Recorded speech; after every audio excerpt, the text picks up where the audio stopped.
Mr. Vinay Kumar, you're already there with us, so introducing you again. He is the CIO at McDonald's. So retail is one of the key sectors where AI is making a huge impact. So he's going to really help us understand. Mr. Saurav Chawla. So Saurav, can you please join us? So he is the Chief Technology Officer at MyAnatomy. He is someone who worked for technology companies like Microsoft and Uber. Working in this particular area, he is an architect of building the entire MyAnatomy's platform as well, the AI platform that we have, and runs a company called Meraki, which is one of the only companies which is actually impacting what we call as the blue-collar workers across the country. He'll come and join us on stage. Now, what I'm going to do is I'll talk a little bit about, and Mr. Siddhant Agarwal. And he's managed one of the largest set of communities in terms of evangelizing technology. So, Siddhant, welcome. Mr. Robin Sakaria, CHRO at RappiPay. So, Mr. Robin, please join us. Mr. Sandeep Ghatke from Freshworks, Director Talent Acquisition. What we have done is we have put together a strong panel of experts, thought leaders from the industries and professionals. And we're going to have a format which I said is something which is extremely new. And I would request Haresh to please introduce the format quickly, and so that we can get on with the discussion. So, gentlemen, please take your seats. Be comfortable. I think it's a pretty large panel. Finding it hard to accommodate everyone on the stage. I think since morning we've been talking about AI a lot, and the areas shagun, very shagun. Yeah, the 13-year-old, somebody who's studying in 8th standard, she already said the things that these are the type of things which we know about AI. So I think we need to ask a lot deeper questions. And see, the 13-year-old knows already so much, so you might have to play a little bit harder and give little old has already given, isn't it? We're going to do this in a two-part. The first part, we're going to talk about the impact of AI. I think we'll start from where the whole... Cannot be saying what happens in Delhi will happen in Hyderabad. So what happens in Odisha will not happen in Bengal. So we need to be region-specific. And also the local, pace of learning. For example, those who are from rural backgrounds. My university has got 9,000 top minds of the state, if not country. They come from 10th class. We pick them up from 10th, the toppers, and we make them engineers. They have all studied in the local medium. So first skill them in skills, then I have to upskill them in placement. And so it's a big, I don't say it's a challenge. Output of ChatGPT is the view, or that is the knowledge what she is going to get. But if we are not going to be very transparent, we are not going to make her understand how this entire information is coming, it is going to be very, very dangerous. It is really going to be very, very dangerous. So, first thing is why this information or the AI-based knowledge is important and how we can gain the trust of the user. So, first, I think there are 5 components. Transparency is one of it. It should be fairness. You have to make user understand whatever the output is coming is quite fair. Second, it should be explainable. You can explain why it is coming. Third, I will take it, it should be robust. So we have to ensure user, whatever the technology we are using at the back end is robust enough and making the proper information as an output. Fourth one is the transparency. So we can expose our employees or the industry, because we are still in a very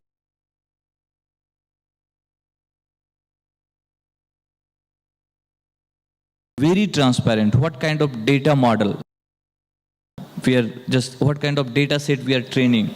So those are the important thing. And the fifth one is privacy. So how we will ensure the privacy is maintained out of all these things. So being a technocrat, I never see the front end of the ChatGPT, because as a CIO, I have to ensure the data security, compliances, and the right information at the right time. So this is what is the importance I feel. Sumit, you work in the healthcare domain, right?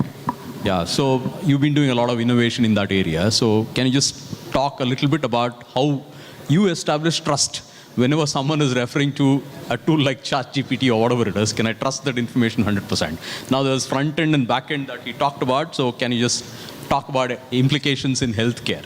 Sure. When it comes to healthcare, I think adoption of AI, it's going to be very, very slow, right? Again, primarily because of the impact, right? So, you're touching somebody's life, right? So I'm not saying that it will not get adopted at all. The adoption is going to be primarily to start with the administrative jobs, right? Which does not impact patient journey. But when it comes to patient journey, again, it would help aid in decision making. End of the day, the clinician is the one who needs to take accountability, right? And there is where the trust needs to come in from the clinician. Clinician needs to see there is enough trust in the decision. It will be efficiency. It is not about cost, right? Yes, those are going to be important, but it is going to be all around patient safety, right? So again, I would say this industry is going to be slow in adopting it, especially on the clinical side, but there is going to be a lot of innovation out there. In the area of advancement and future advancements and research that is happening in the area of AI.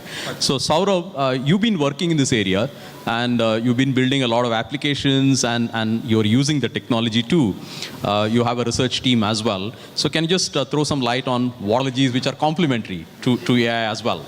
Take this question as the opportunity to share a vision for the future that I have, wherein most of the human labor, human effort is replaced by AI.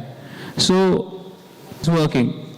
Humans are working because of the compulsive needs of food, shelter, clothing, survival, and a curiosity to explore the universe or the world that we see around. Now, at that time when there were no machines, only energy things. Then machines came. Most of our work was taken over by those machines, but not all. And those machines were partially capable. They were not able to do, they were able to do some physical things, some non-physical things, but as time proceeded, we learned what we have to do and what machines should do for efficiency. Similarly, when this advancement in machine learning and AI is coming, I see a world where a small number of humans and a large number of machines and AI bots are running this world, and humans do not have to work for livelihood, for be replaced by and human time will be saved for even more constructive things like research or understanding the outside world, worry about looking at planets and stars and understanding what is out there. Or we can spend our time on creativity, which is driven by imaginations, which machines cannot do, including AI ML. And similarly, humans will spend their time on understanding their inner consciousness or their inner world and enjoying life. Like they'll be more with people, there'll be more connections, they'll be more with nature. So we are moving to a time when most of our tasks will be offloaded. The concerns that we have about reskilling or employability or jobs are only temporary for this transition phase when the technology will take over most of the human effort and we don't have to do anything.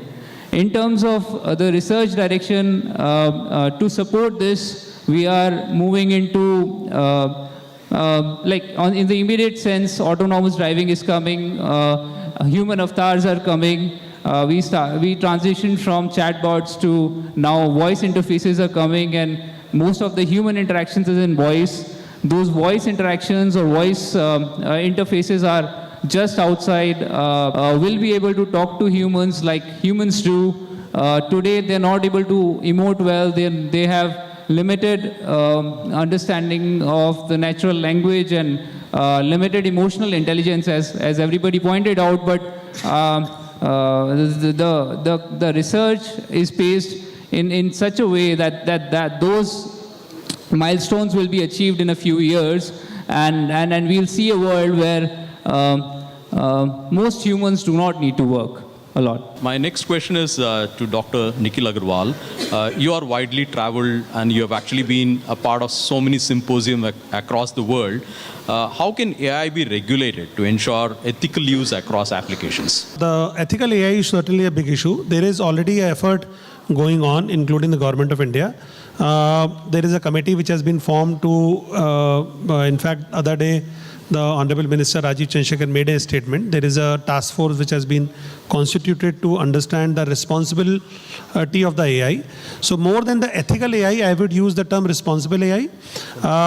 Ethics is a little robot or a machine that the humans are more responsible, humans are more emotional.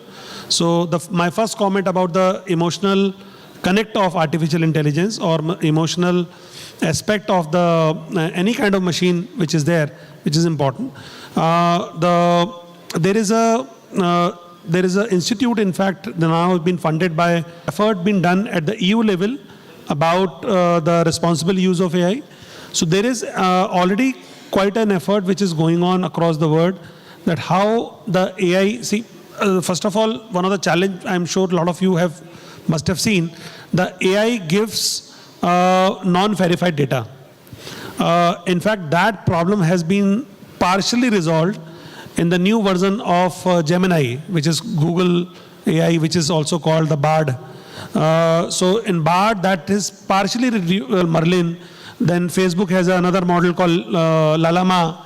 So, there are various models which are trying to understand the very January 2024.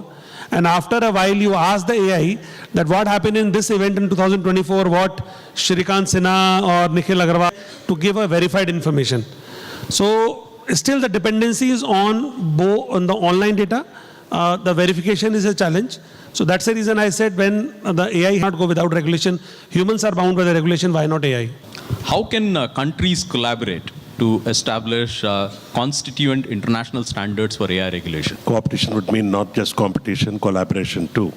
So when you talk about cooperation, it means collaboration between countries, states, and entire thing. For example, the government of Telangana yesterday announced that we'll have the AI summit in Telangana. So it's a beginning. Similarly, if you have best practice around, like what Dr. Agarwal said, how do we make it more societal? How do we make it more inclusive? Again, I go to the point of inclusive. And how do we put some kind of a milestones to everything? Because you can't take everything which comes without a proper examination or evaluation. There are ifs and buts to that. So to begin with, I think, India being the tech leader and going to be the future, the talent is here, we have the demographic dividend. I think we and people like us, all of us sitting in this hall, should really make a good amount of exercise on this. Without proper planning, it cannot be done. As they say, 98% should be pre-launch of all these initiatives and just 2% should be review. So I think it holds a lot of responsibility for governments, for NGOs, for tech companies, for the educational system also to make decisions on this. I think let's keep in fact, I welcome on behalf of the government of Telangana that whenever the date is announced, the AI summit will be there. I have with me colleagues from the government. So I think, we'll pass on that. I think that's the first thing I can tell about my state. Thank you. India also took a lead with the GPAI that happened about a couple of weeks before here in Delhi, where about 29 countries participated together to collaborate and things like that. So that's something which is an excellent. When we had Vivekanand, so somebody from Adobe, hardcore technology guy, I always had this question, whenever you download this app, they would want to access everything on your mobile. All the data, I want to access your contact cards and your emails and everything, I think. They keep taking the data. Where these data are going, I think. I don't know. They might be collecting it for training. We don't know, So, Vivek, I would like to ask you this question on consent for using the training data, and are they safeguarding that data in interest of the person who owns the data? If my data is going, are you telling me that, yes, this is all I'm taking and I'm going to use this and I'm going to protect it? What's organizations doing for this? Thank you for setting up beautiful context. So this is related to responsible AI. So whenever we are advancing to technology, there are potential risks associated to it. So we have to, why that particular website application is asking for that information. So there should be clear communication. So whenever we are downloading any application, visiting any website, there should be a disclaimer. Many times it pops up, but we ignore. And then there are cookie settings, right? What info accept all, without reading everything. So that is the problem. So websites and applications, whatever organization they are making those applications, they want to share, and what they do not. So there should be some sort of setting. Yes, I want to share my name. Maybe I want to share my city. Not more than that. So there should be options provided to the end user. So that's what, when we develop any software, we provide terms and conditions. Okay, we often avoid that. We said, yes, go ahead and install it. So might be mobile application. It's sending you to be careful what application is supposed to do that. Is that legitimate? Are you agree with that or not? Then only you proceed. If you don't agree with that terms, do not use that software. Look for an alternate which is better in terms of how that is going to use your data. So first thing I talked about, how. Okay, so what. So what it is going to store. Second thing we have to keep in mind is where.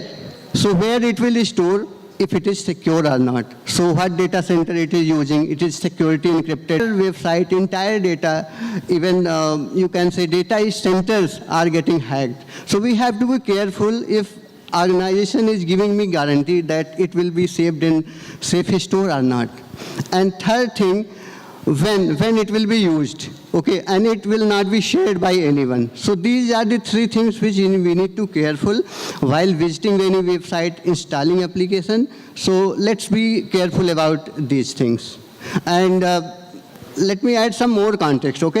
It's not about organizations. Even Google, right? Recently, 2.5 years ago in US like advanced country, there was a law case where you can say case against Google that they are not honoring the terms and conditions. So most people use it, okay? Very dangerous thing, okay? If you are entering some data, you are searching something, what sites you are visiting, all those information got exposed. So in that case, it was exposed, and Google also accepted that those data sold to third-party advertisement companies. Okay, so that is major. You can say organization as a professional, you have to make regular audits. Even you are safe, but make some regular audit, make some ethical hacking to understood if there is a risk towards the data that you are storing from the end user perspective, responsibility. And also as an individual, we have to be careful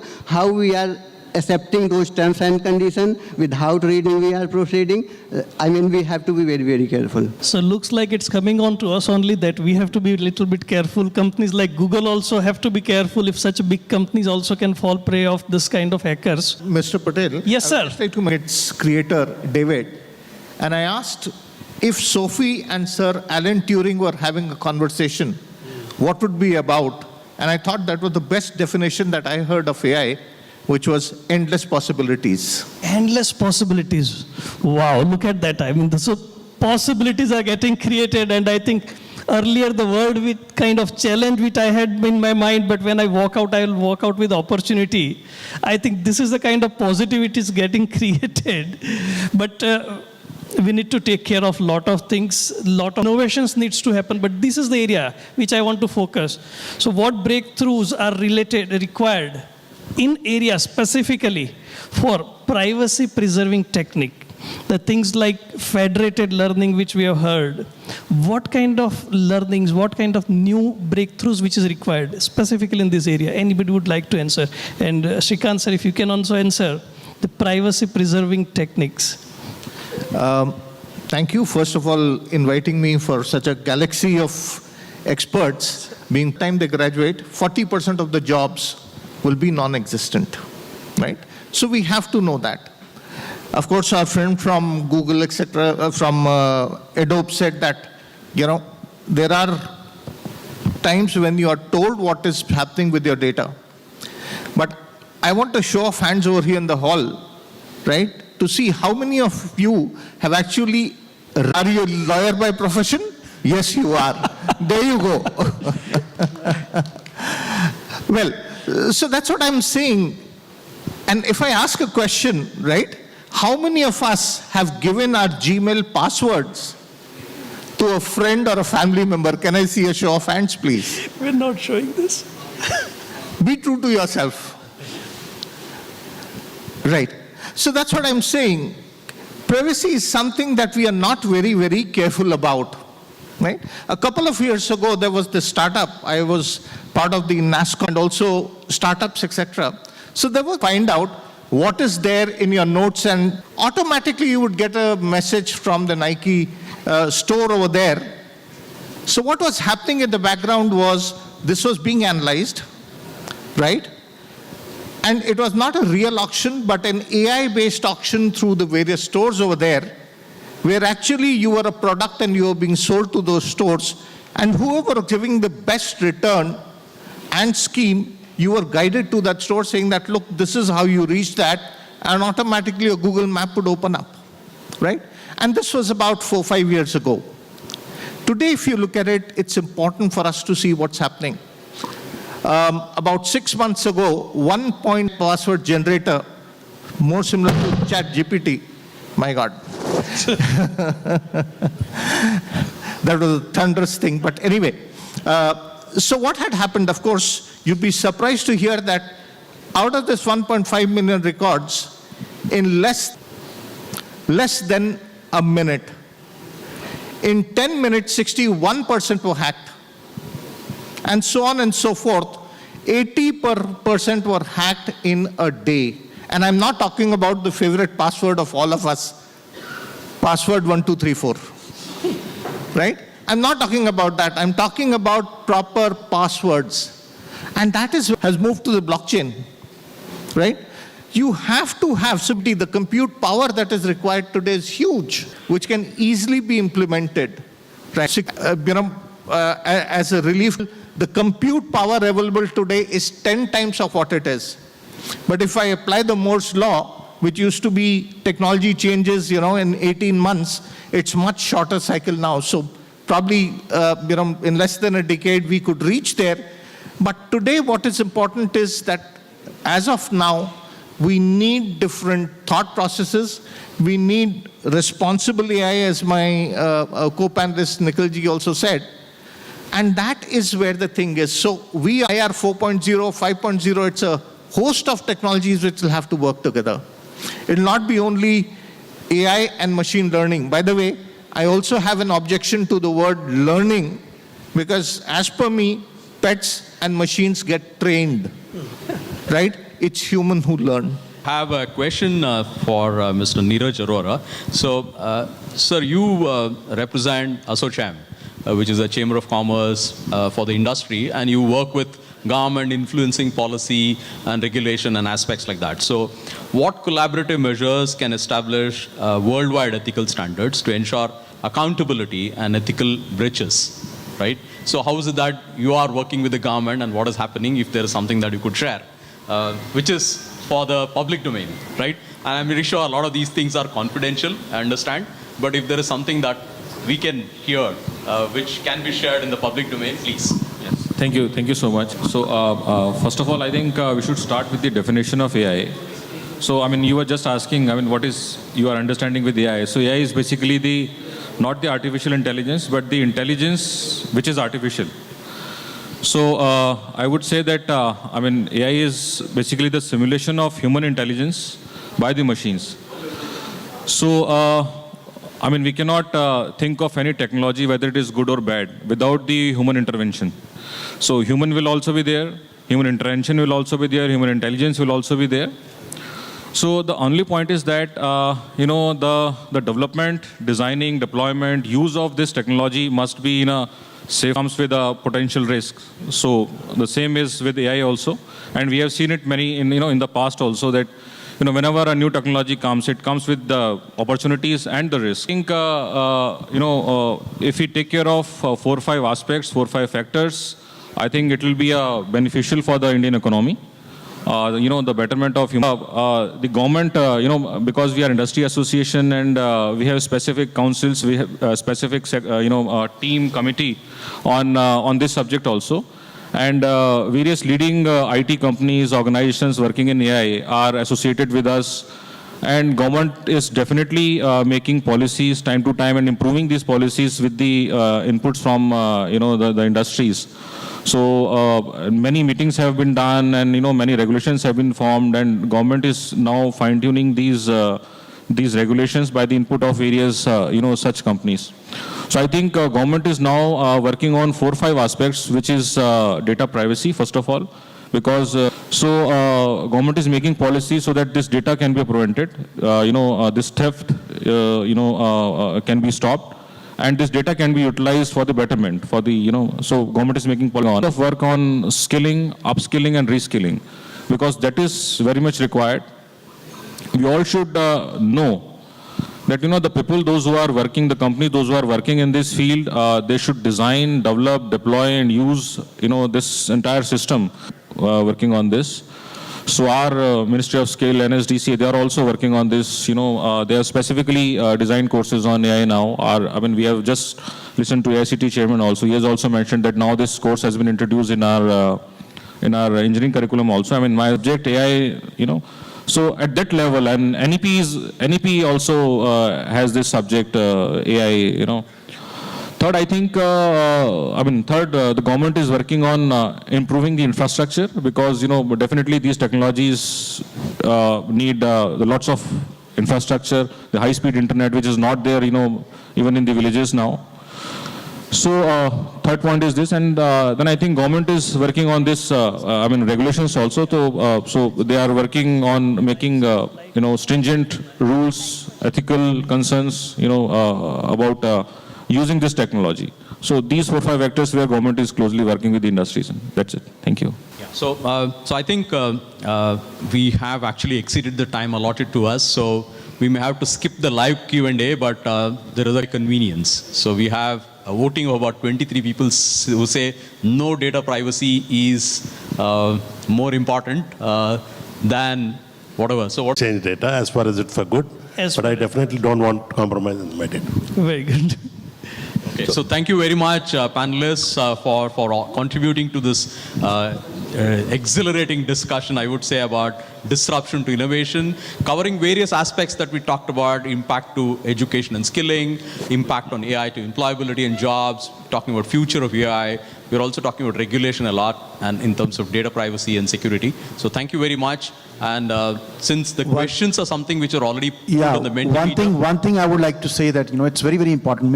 Artificial intelligence is coming, so from a responsibility perspective, it's very, very important wherever it's come. So that's what, while we are evaluating technology for our, organization as well. So we are keeping in view all those aspects while evaluating that up to what extent it is going to impact and create, damage to the humans. So then we ignore that. We take it away. If it is impacting health, it is impacting humans. So I always use one word. उसपे हम बोलते हैं, when human touch की हम बात करते हैं, कि मैं फूल हूँ गुलाब का, एक कसक छोड़ जाऊँगा. मैं फूल हूँ गुलाब का, एक कसक छोड़ जाऊँगा. मुरझा भी गया तो महक छोड़ जाऊँगा. So that's the beauty of it. So in terms of skilling also, we always say that तालीम कहाँ दी जाती है उन परिंदों को उड़ानों की, तालीम कहाँ. So let's work and find the world of opportunities through this AI. Thank you. To stay informed about the startup ecosystem, subscribe to MyStartuptv.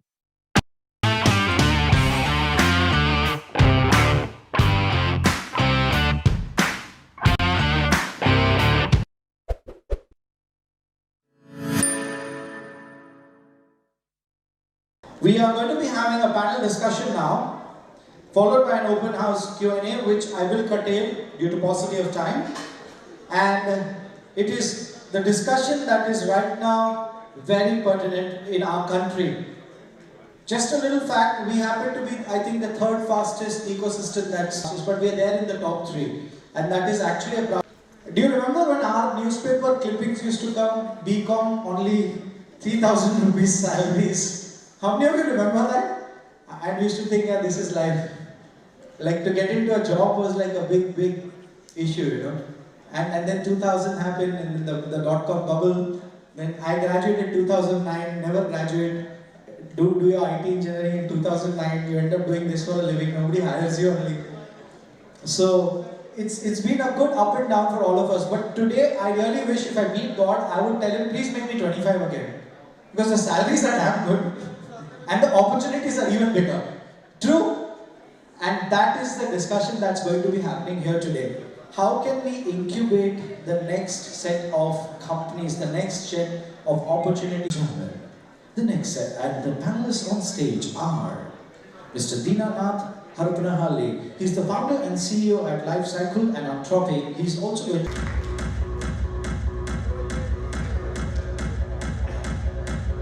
accompanying him will be a fantastic gentleman. Manav sir, Manavta Dikhaye please, and get the CEO sir to join us. If he's having lunch, we'll get him on stage. The next gentleman, those of you who don't know this, but if Hyderabad is a high-tech city today, there was a time when there was not even good internet there. And the person who transformed that city from having good basic infrastructure for just broadband to today being involved in setting up, leading, having Mark Darshan as we call, by being associated with the government, is this one single gentleman. So the whole city of Hyderabad today enjoys its tag of being a Cyberabad. There's just one gentleman who's been very moving in those directions to allow infrastructure and companies to come in and create an ecosystem right from the education point of view to the execution at their premises. Ladies and gentlemen, he's the founder at ISF. They are also there. That's their organization, and he's the former Special Chief Secretary and IT Advisor to the Chief Minister of Andhra Pradesh. And he's not only involved with Andhra Pradesh, he's involved with Karnataka, Tamil Nadu. I think whenever I look him up on Google, he's there like all across. So I'm like, sir, whom do you want this up? So give him a round of applause, please. He's joining us. The CEO at T-Hub from Mathur. तालियों की आवाज कहाँ है? Yeah, थोड़ा beat. So, advisor at ENY. Why can I have Ronnie Banerjee on stage, please? Nobody got the cold hand before we have the joke, right? Lawyers get it, right? Founder and chairman at Optimax Aces, Kapil Kumaria. Director, Business Development, Marketing and Communications at, I think, Sopra Sataria is Mr.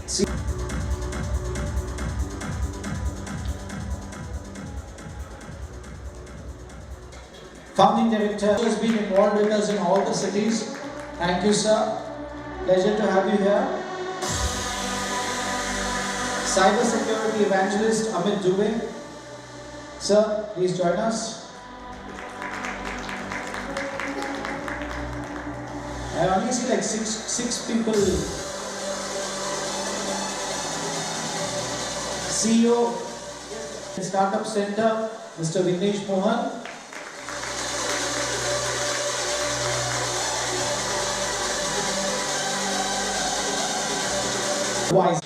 The topic, as was mentioned, is very exciting and very pertinent to the conference, which is next generation startups, incubators and accelerators.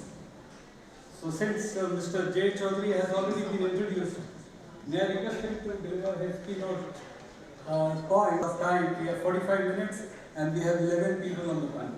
So next generation incubators, accelerators, and how we create the new entrepreneurs in this disruptive era.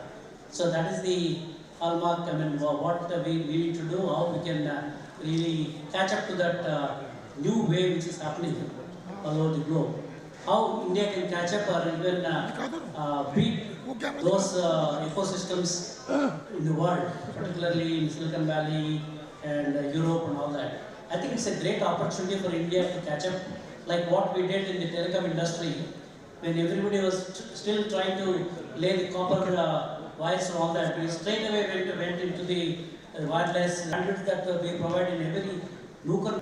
The kind of digital payment mechanism the infrastructure through Aadhaar and the India stack and all that. That also, India is number one at this point of time in the world. So, the new age entrepreneurs, central government, and all, they'll get disrupted. You have to think in a very buzzwords on a lunch meeting. He is actually manufacturing all the coffee and tea vending machines and with our own indigenous technology.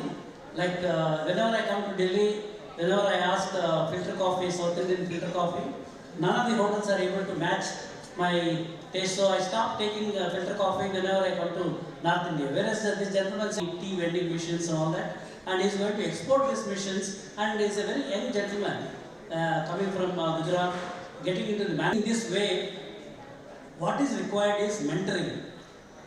Recently, for example, when my friend Ranjit Furan called me from Singapore, Jay, when I have this product company and I need your help, I asked him to come out to Hyderabad, and today he is very happy that we are able to get him funding, and we are also finding out the option has to help each other networking. Today, whatever Chinmay has done in this conference, all the who's and who's they have come here.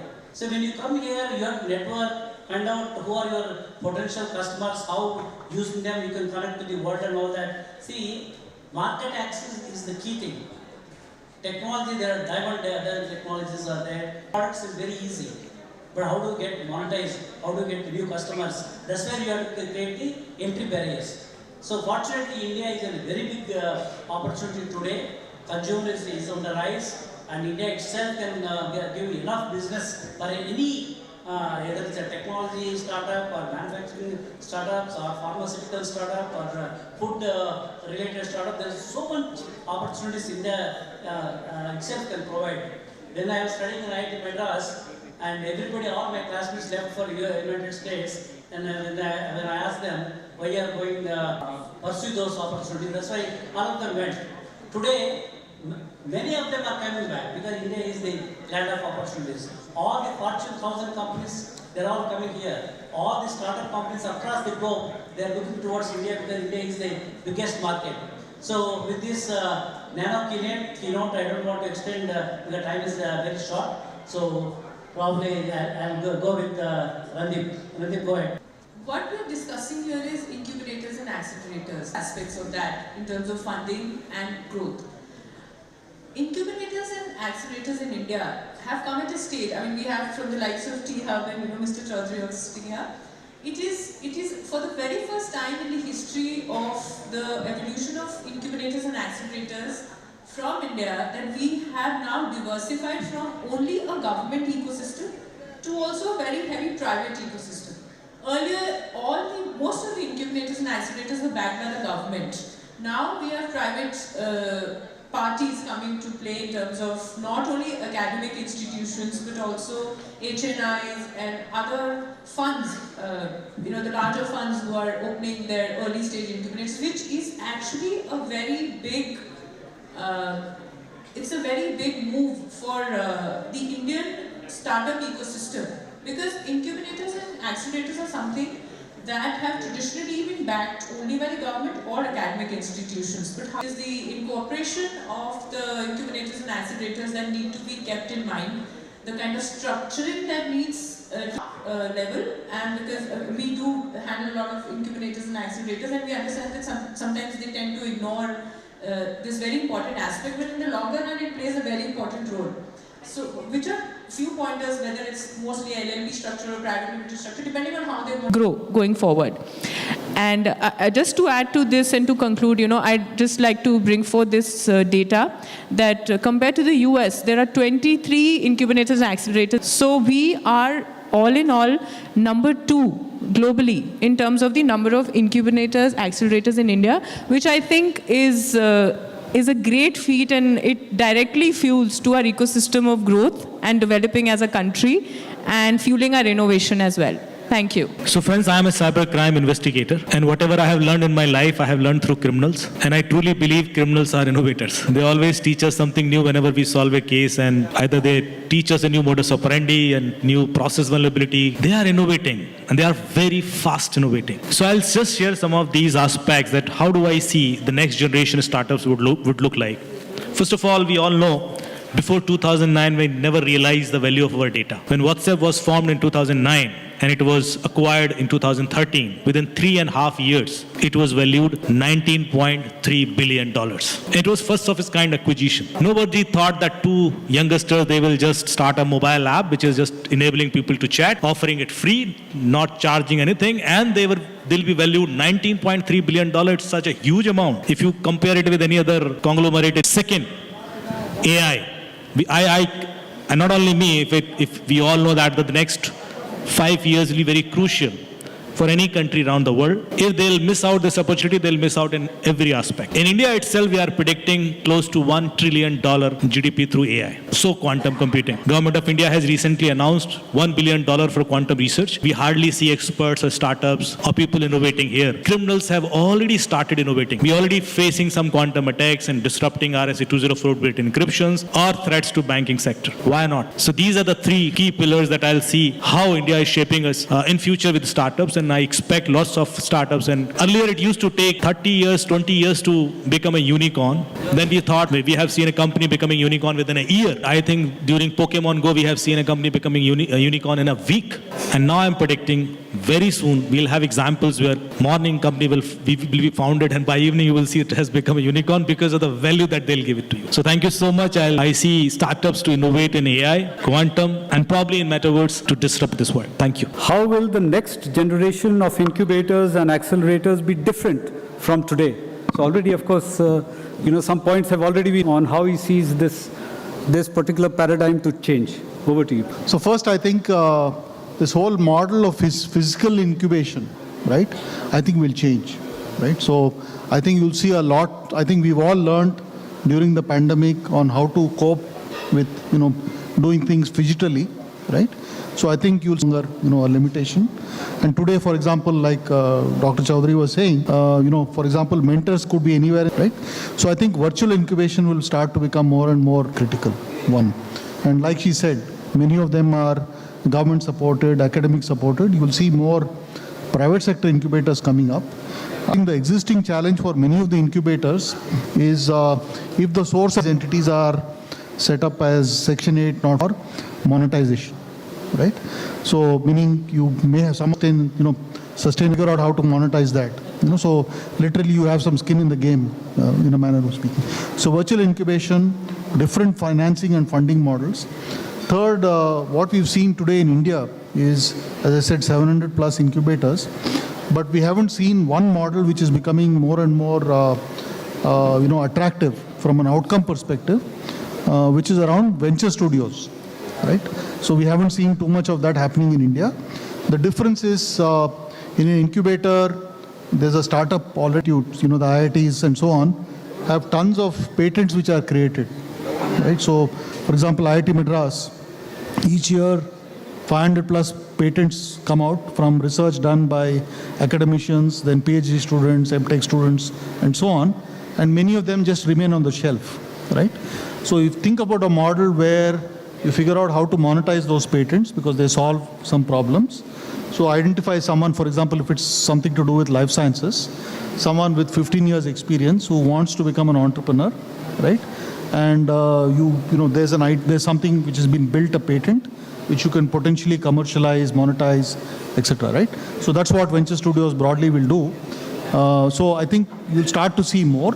And world over, it has been proven that the venture studio model tends to give better outcomes from a survival rate, from a funding rate, etc., avoiding mortality, blah, blah, than a typical incubation thing, right? So funding models, venture studios, virtual incubation, and last point before you cut me off, I think is you'll also start to see sectoral specialization, right? Today, while there are, specific, incubators, for example, in life sciences and so on, particularly in some areas of deep tech, right? I think you'll start to see sectoral incubators. And one last point with your permission, I think collaboration between incubators within India as well as international collaborations for example, for the purposes of market access is going to become more and more important. Thank you very much. Randeep, I just want to add, whatever MSR said about the digital incubation, ISF actually is going to launch maybe in the month of August or September, along with Gamictronics, one of the number one metaverse company in India. Initially, we are going to implement, and also the pitching. Startups can pitch on a daily basis. Not necessarily they have to come for every quarter pitching session and all that. Every day there'll be digital jury will be there, and they can come and pitch, and who are also selected, and they'll go for the funding. All those things are going to happen in the digital space. We are going to launch probably in the month of August. So ISF and Metaverse will be launched soon. So that was an interesting perspective on the future of incubation, acceleration, financing of these startups. I think the world will completely change once CBDCs are there, because you can trace what is the spend, very evident, and the whole paradigm might shift in terms of financing, but that's a little time away, certainly. Now let's move. Before I go there, all of startups, incubation acceleration, mane kya hai? What does this mean? I think in the rural, especially looking at the population, mostly in the rural segment, which still constitutes, I believe, 80%, sir. Only 20% know what it means, and I don't think it's this big. So I believe even across the globe, even being to Station F and all that, across the globe. So first, I think we need to identify how do we do some outreach campaigns to say what really this means and how they can really be benefited. And obviously, the mentors are not always available. We need really mentors. So I think this what with ISF, as Jason mentioned, one is Metaverse. We're also trying to identify some of the initiatives where we can outreach. That's where we are working more on the rural segment. I think we had 125 term sheets. I think JSR didn't mention in one single day in ISF. I think you should applaud for the work they can. I mean, we have, that's the first. I'm being a talent guy, obviously, talking in the context of talent. I believe we still have India, while we talk about all the great stories, which is great. The world is looking to us, yes. But at the same time, the relation to train them, that's it from me. There is this MacArthur Foundation, and they hold it, which is the $100 million challenge. So they are looking for ideas where they can finance and invest $100 million on a challenge. So there's a huge data set which Mr. Seshadri was mentioning, rural areas and development-oriented challenges, which is obviously a huge opportunity. So point well taken. Now let's turn to Mr. Vignesh Mohan and see what his perspective, especially coming from IIT Jodhpur. Right, formally early stage around 2016 times, right? And possibly while making the policies, we were, traditional businesses basically man, money and infrastructure put together, right? And then the difference with a startup is it also comes with an idea which is highly scalable and venture fundable, right?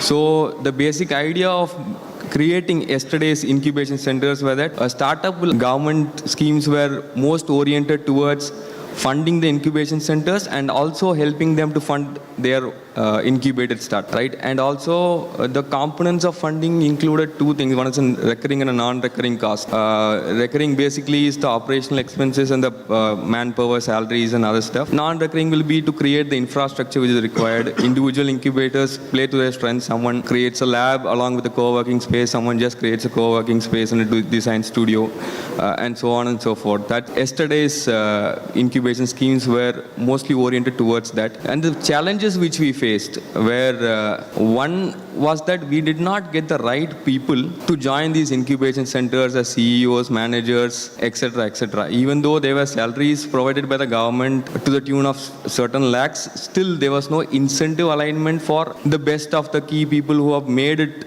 big in the startup ecosystem to come and join an incubation center as a CEO and lead that. Basically, that was one of the problems which we faced. And the second problem was that we were only solving for infrastructure and money, and that was limited. You can't keep giving money from the government side to this place. The private money was not coming that much in. Coming to this date, after a few years, I think four years after, we are looking at a lot of money being sorted now, right now, right? Most of the private incubators or private universities are actually funding the incubators. A lot of private incubators have come up and they want to start their own fund or a acceleration program. So that is also sorted to a particular extent. And also we are now looking at, because of COVID, especially the infrastructure funding part of the venture. And then shared infrastructure. So sir just spoke about the virtual incubation, but right now what is happening is that most of the startups are associated with at least 3 or 4 incubation centers through different schemes. They get Prayas from one of the centers, they get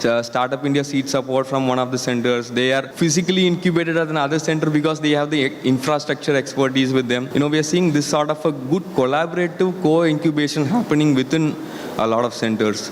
That's today's date. Tomorrow's date is what another thing which beautifully mentioned by Mr. Srinivas sir about venture studios. We were only solving for money and infrastructure. Now the venture studios also brings the idea with, right? They say we have the idea, we have the money, we have the infrastructure. Let's find and put together a team so that there is a venture which will be successful. They'll fund that, they'll give the idea, they'll fund it, and they'll also give the infrastructure to develop whatever necessary things. And that's a new thing which is coming up. And also I look at more private participation in tomorrow's world. Already there are CSR money which is being looked upon to be given to the incubation centers. Apart from that also, I'm looking at a lot of private companies to be incentivized, because as the money comes to incubation centers, it becomes a more viable and good market for private agencies to create products for incubation centers. And now we are seeing that initial starting phase where products are being created for incubation centers to use. Tomorrow's will be more connected and much more. Every day something new is happening. So how do you really keep pace with what's changing, and how do you ensure growth and sustainability? So may I request Ronnie Banerjee to give his perspective. But I am privileged to be a part on several forums wherein every fortnight I come across at least 5 such startups or such innovators who pitch in front of us. In today's startup ecosystem, you talk to anybody who is already a startup or wants to be a startup, that why do you want to do it, boss? So it's just like 3 things comes up. एक unicorn बनना है, दूसरा value create करना है, access to tech, and without thinking in a, I would not say right or wrong direction, but an appropriate direction wherein you already have access to that technology, that innovation, that kind of, instead of sharing my opinion or deliberate upon from such a platform because I have been made privileged to hold this mic. Say for example, if you have to talk tech, why can't you talk of a tech that can happen around menstrual hygiene? Why can't you talk about a tech which can happen about basic financial literacy? Can we not think around them? Why do we have to think of something which is above the sky? I'm also one of the mentors at IIT Kanpur. We are all chasing AI, ChatGPT, and of late in the last 1 year, what we have learned from ChatGPT is just one word called delve, which is not there in conclusion, which was not a part of our vocabulary earlier. So why are we chasing for something new? Why can't we talk about that traditional thing which they have done in Tamil Nadu? Why can't we think about those smallest of the small innovations that are happening every day? And there are larger problems to solve beyond becoming a unicorn, beyond raising your value or creating your value or getting your venture capitalist invest because they want to exit when your value is created. So let me go to now Mr. Gaurav Mathur to give his views. As a corporate, I know the talent requirements, the tech talent requirements corporates have today. And on the other side, I'm able to hear and see, the vast amount of talent getting created at the universities. And because there are lack of employment opportunities sometimes, we hear a lot of people and a lot of youngsters without getting the experience under the belt, they want to start off a startup. And that's where the ideas goes for a toss. So as an organization, I belong to a company called Felix Consulting. What we did is, we have done a forward and backward integration on this. For example, we went to a rural area in Bangalore called Neelamangala. Students coming out of colleges, they don't want to leave their homes, but they want good packages, and the corporates are not willing to go to Neelamangala. They are willing to be at Bangalore, right? So I think one of the needs of the hour for access to these students is also the corporates going towards these people rather than these students coming to the corporates. That's not going to happen all the time. Now, with respect to the availability of technology, how startups can utilize it. A lot of the times I've seen startups, they would be good at one thing. So they would have built a product, but they don't know how to market it. They would not have a good sales team to do that for them. Technology today is available to help you do your website very quickly. If you, for example, use the Wix as a platform, it already has AI which can help you build images dynamically, help you create presentations, help you do websites very fast. You've got a Canva, and if you look at the technology partner today, My Anatomy, I was just seeing their slides here. They already have a talent platform which is there. So you don't need to, as a startup, when you're choosing a technology, you have to decide between whether you make it or you buy it. It is suggested that you should buy a technology which is available and then make things around it. You don't need to, you don't need to go and sit and make a financial management application or a manufacturer. As an organization, Felix has been collaborating with a lot of startups, Canva, there's so many solutions, and then build solutions around it for your own company. Also, these technologies are very helpful. So I think access to the technology is all there. You probably need to have some guru or some mentor who guides you on, how to control your operating costs, the corporate and the academia which is being available here. And things are changing. So just look at the world which was before November of 2022, before ChatGPT hit the scene. There are a lot of, and all these advertisements and things like that. That world got suddenly upended because of ChatGPT. In fact, many of these startups went out of business because of this. So I feel that either the incubator or at least some agency should be doing something like strategic foresight continuously, looking at where technology is heading and being able to advise these startups and make them aware of how things are shifting, because you are so caught up in the day-to-day of the startup that sometimes you miss, those things which are changing very fast.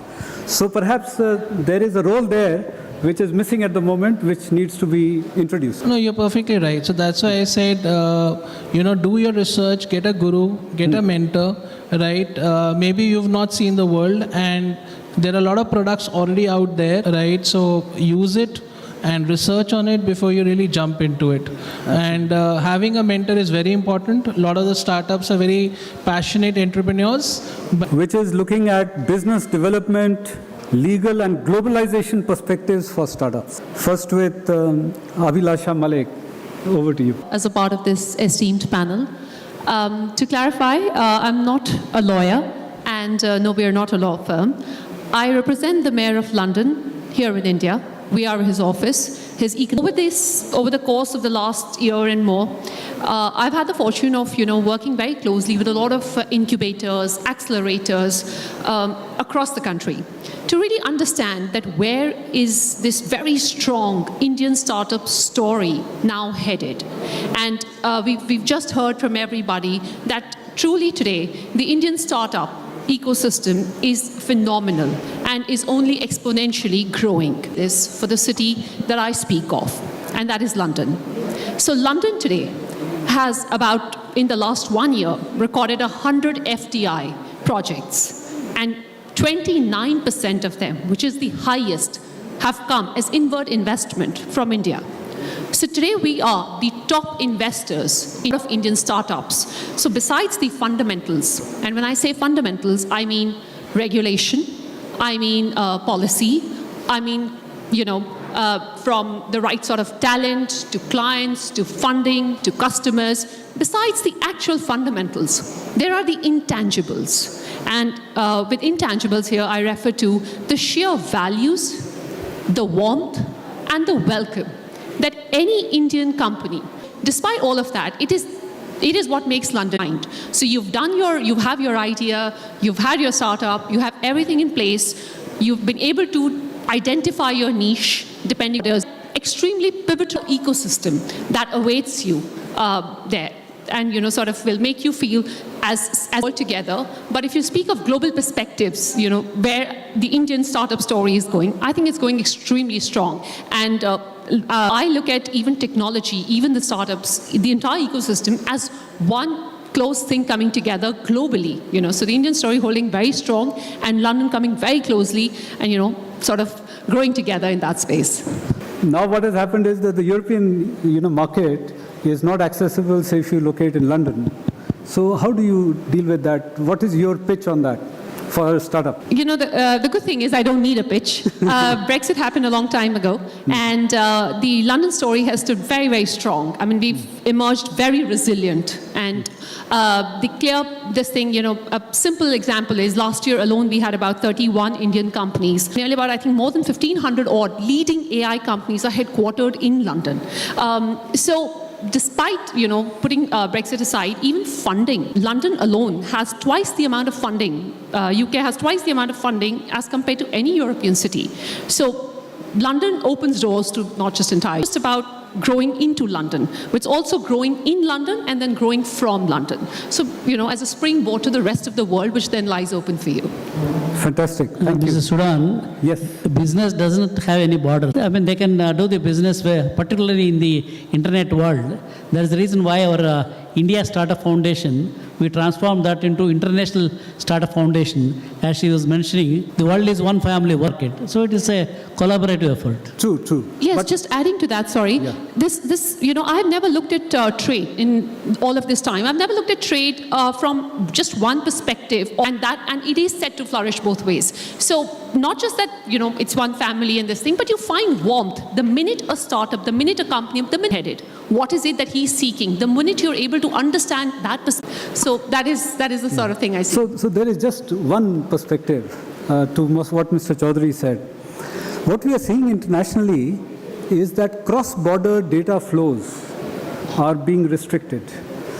More and more countries are expecting data to be locally resident, especially where it comes to personal data.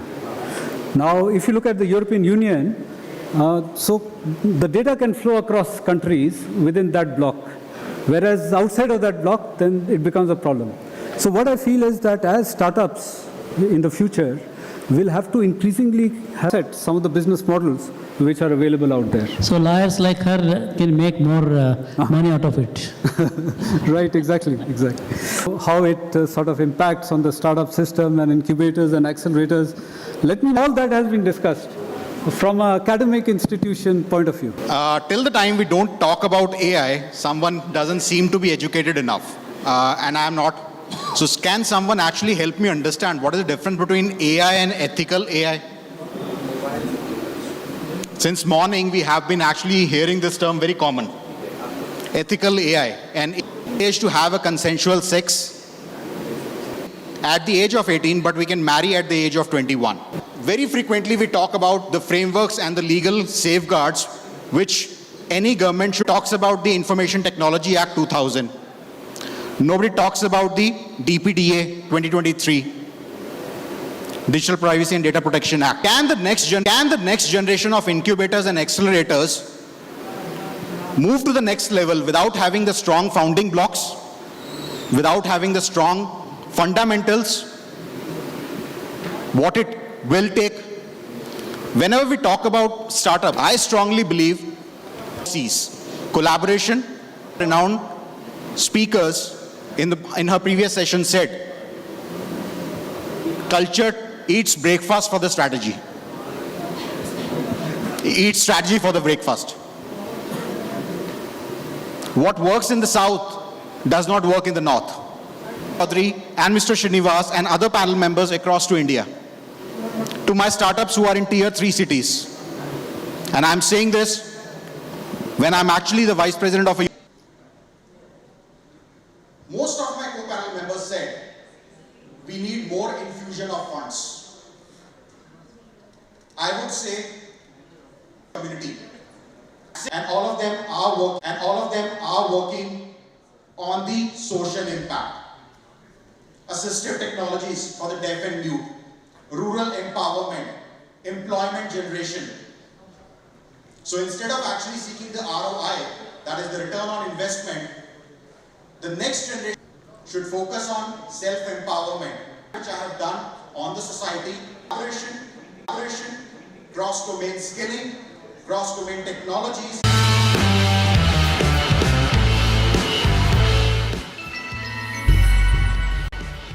It's a fantastic concept.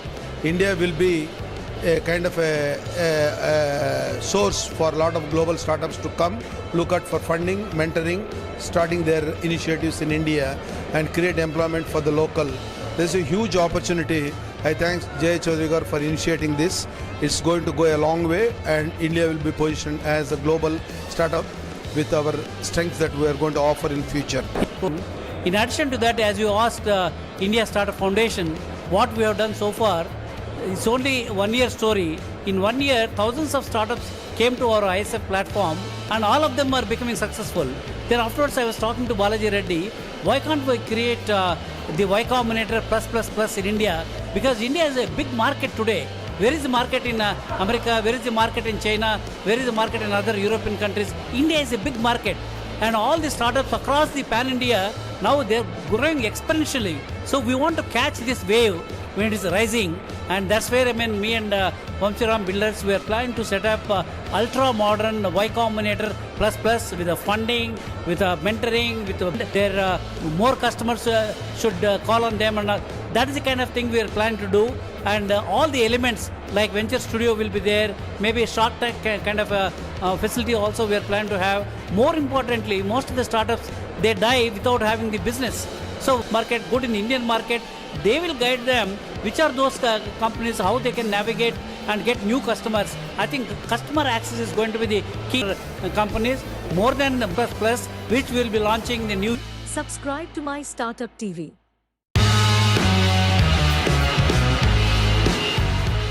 I'm Dr. Ravindranath, Chairman of Global University Foundation. This is a university for health, life sciences, technology, and innovation. One of the healthcare of this university. Innovation Fund will definitely life sciences. We can't afford, no matter how much affordability of healthcare in this country. The only way is to democratize healthcare. The only way we can democratize healthcare is bringing healthcare costs down by innovations in our own country for our own people. So there are many, both health and life sciences. Health, like before the disease onset comes, and also huge amounts of devices, implants, materials, or pharma industry, which has reduced the cost of medicines in this country. That's why we are able to afford even today what we are doing. Same way we should do in devices, in implants, and in 40%. Same way, using technology, we can have an early diagnosis, so we can bring down the cost of healthcare significantly.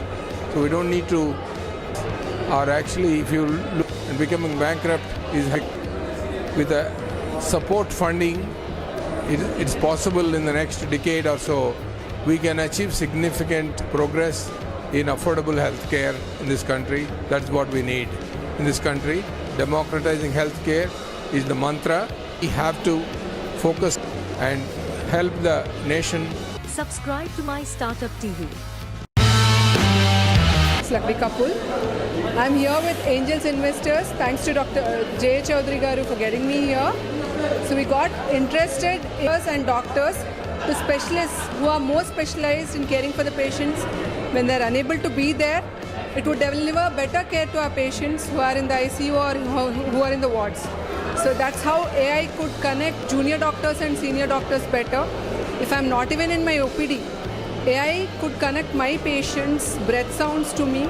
This is the possibility I saw with AI and with ideas and informed about the startup ecosystem. Subscribe to My Startup TV. We conducted the largest investor event in Bangalore, Madanhalli. And before that, we did a series of, we have a host of events coming up for Industry Connect. This is the place, the best use of ISF as a platform to grow your business, to scale your business. To stay informed about the startup ecosystem, subscribe to My Startup TV. Hari Subramanian, represent Colruyt Group. And we also do investments through our Chorus investment vehicle. So we are sectors in conscious consumer, energy mobility, and also in healthy living.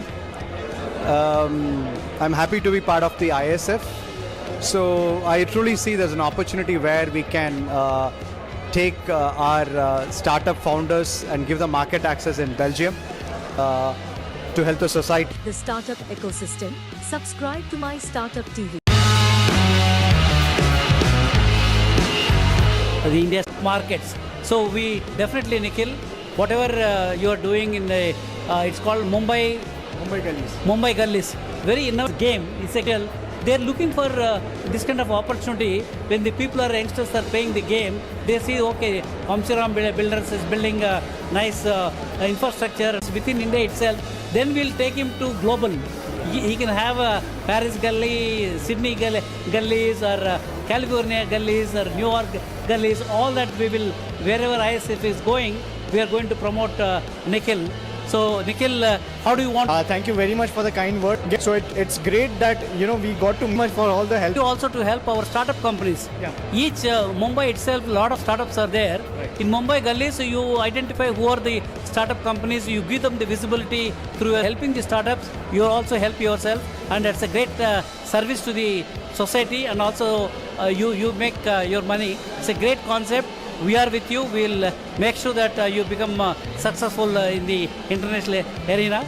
So I wish Nikhil and his company all the best, and make sure that one of our ISF companies to become global, and he'll become a multi-billion-dollar company with the help of India Startup Foundation. All the best, Nikhil. Thank you very much, Dr. J.A. Chaudhary, sir. Thank you very much. To stay informed about the startup ecosystem, subscribe to MyStartuptv. The startup ecosystem from end to end, then how the founders, how the people who are having ideas can start a firm, get their compliances in place, get the transaction work done, get their due diligences sorted. Draft of startup a founder needs to have a lot of knowledge on what is the investment coming in, what are the shareholders' rights he's supposed to give, what are the founders' responsibilities with whom they are starting the company. So the firm gives a lot of end-to-end support to anybody who wants to, has already started. About the startup ecosystem, subscribe to MyStartuptv. Corporation, Alfreda, Georgia. Offender, we continuously track his location.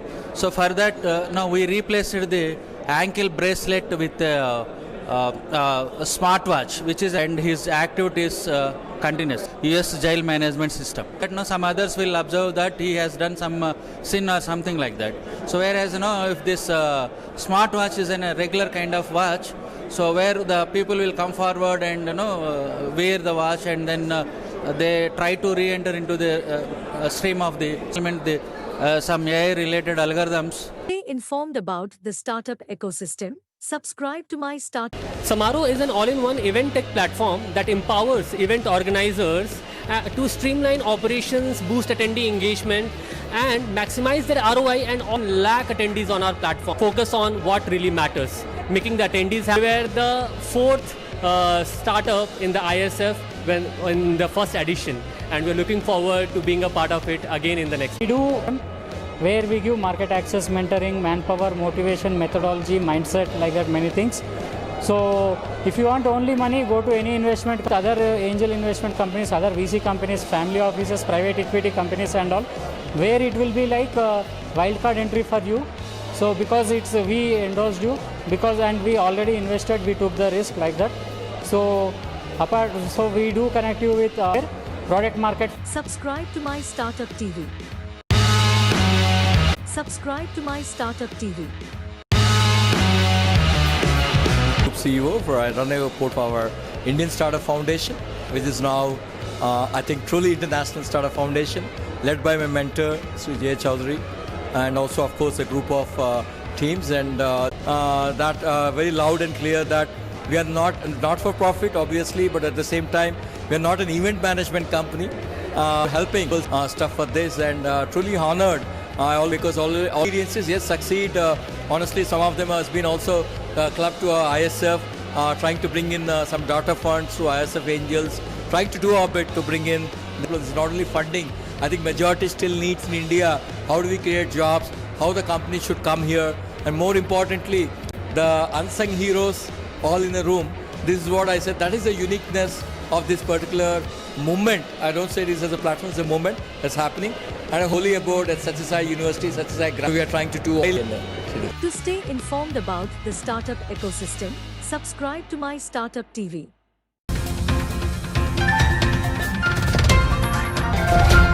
Welcome to all of you to our annual celebrations.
To stay informed about the startup ecosystem, subscribe to MyStartup TV.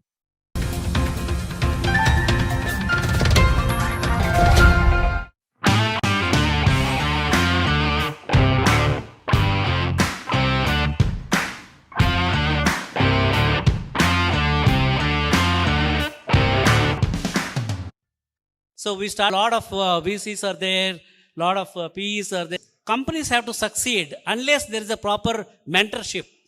So that's where, we bring that very high quality of mentorship and hand-holding those companies. See that they are all successful. That's the reason why we named this fund as a Succeed Innovation Fund.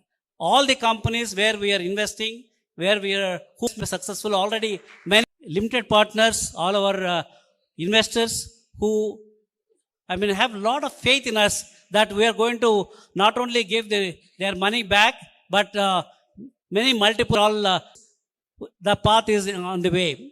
In addition to that, I want to, they wanted already 3 daughter funds, right? These 2 daughter funds who are going to make a big presence of Dr. Ravindranath Chaudhary. So Dr. Ravindranath Chaudhary, after selling global ultra-modern, the university, research medical university, and also is incubating a lot of health tech and med tech companies in the incubation facility. So I also request NT Chaudhary. NT Chaudhary comes from my native place, Anantapur. He also agreed to put 50 crores as a daughter fund. So why, so many people want to invest with Succeed, because as I request Sacharana Garu, who is the RERA chairman for the Telangana state, to come and felicitate our 2 daughter funds. Early investment funds are doing. Capital inflow in Indian startups is expected to touch $300 billion.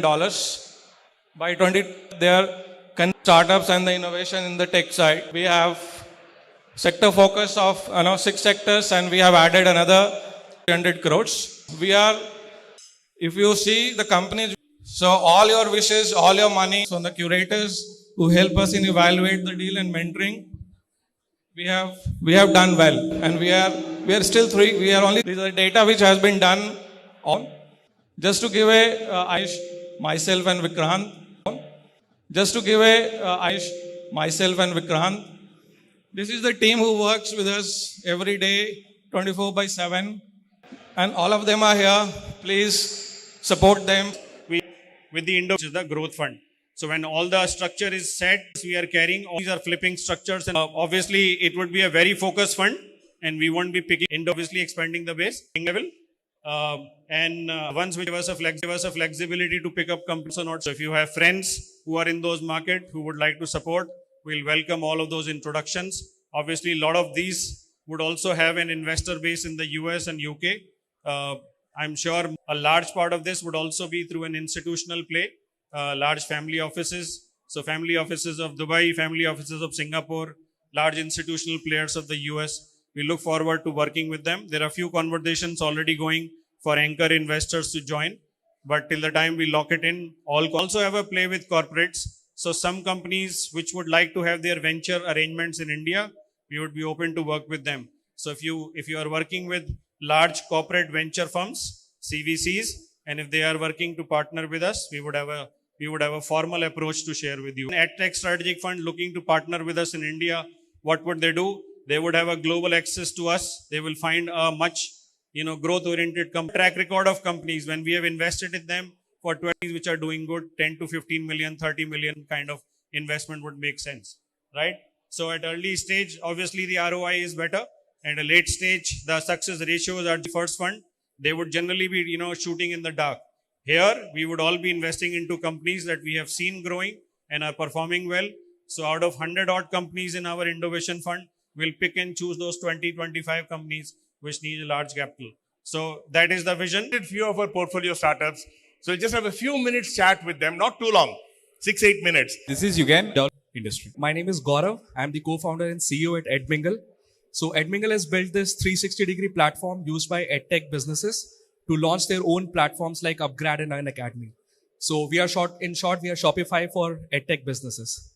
We are currently working with around 550 businesses who are training almost 20 lakh students across 130 plus countries. My name is Nikhil Hegde, the co-founder of 6 Degree. We're one of the most, we worked with more than about 50 to 70 It empowers event organizers to streamline their operations, boost attendee engagement, and maximize their ROI, and all of that in a single platform.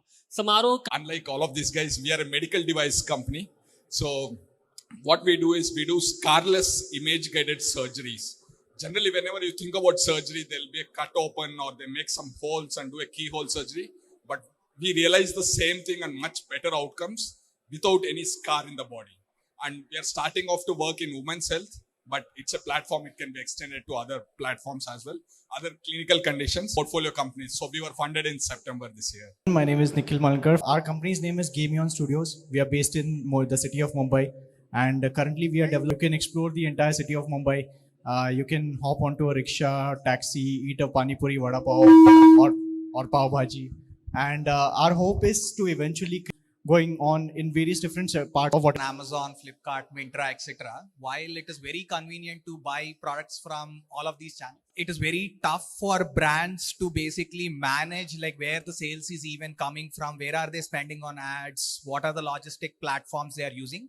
We are a no-code analytics platform which takes all of that journey within a few minutes, producing like.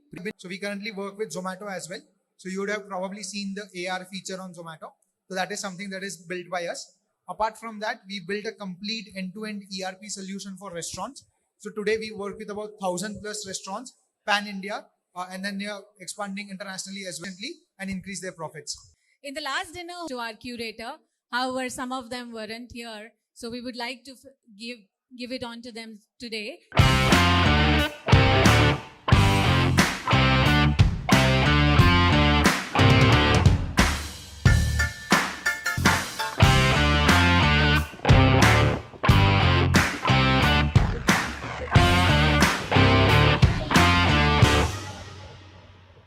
To stay informed about the startup ecosystem, subscribe to MyStartuptv.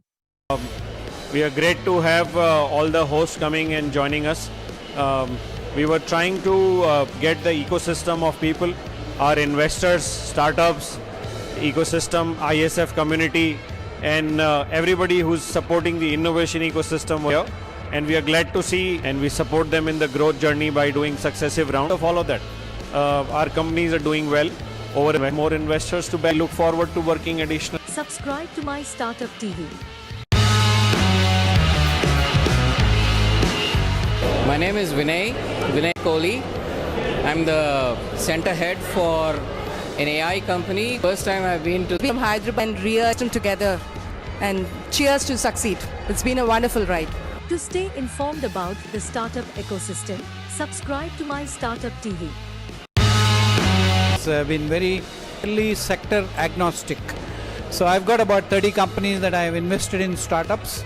They range from deep tech to clean tech to battery tech, different kind of industries. They're pretty wide ranging. So what I look very clear about what that startup is trying to solve as a problem. Their problem statement